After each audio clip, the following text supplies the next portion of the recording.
A migrant crisis is growing in North Africa as thousands try to reach Europe, leaving dozens dead. CBS's Aiden Stretch will have more on that story in just a few moments. But first, we begin at Camp David, where President Trump is addressing conflicts in the Middle East. Here's Natalie Brand. I want to thank all of you for being here. As President Trump convenes his cabinet for a meeting at Camp David, Iran said Friday it launched strikes on U.S. military facilities in Kuwait. Iran's Revolutionary Guard said it also struck 2 tankers trying to pass through the Strait of Hormuz under a military air escort, with the conflict showing no signs of de-escalating. We have obliterated their military capacity.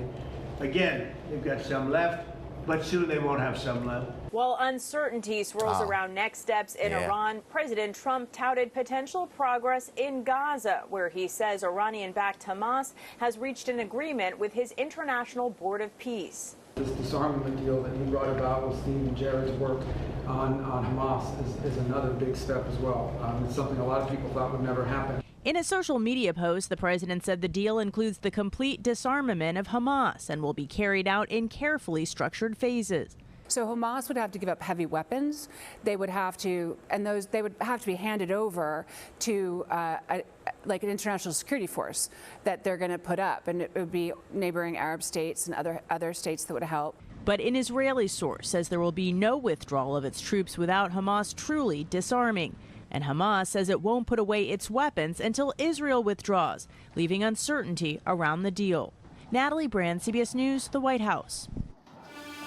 Spain's government has deployed its army as migrants have poured across its border with Morocco in northern Africa. Over the last 48 hours, thousands of people, most of them Moroccans, have made the dangerous swim around seawalls and climbed fences separating Morocco from the Spanish territories of Ceuta and Melilla.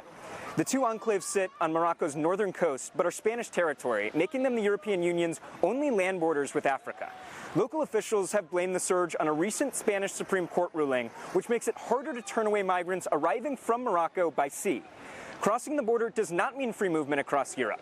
To get across the channel to where we are now in mainland Spain, migrants would have to pass additional border controls.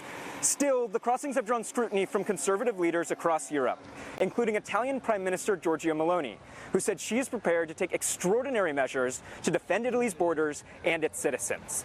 This is not the first time that Spain has faced a crisis like this. In 2021, Moroccan authorities relaxed enforcement of its border following a diplomatic dispute with Spain, allowing 6,000 migrants to cross into Ceuta in a single day. Back to you.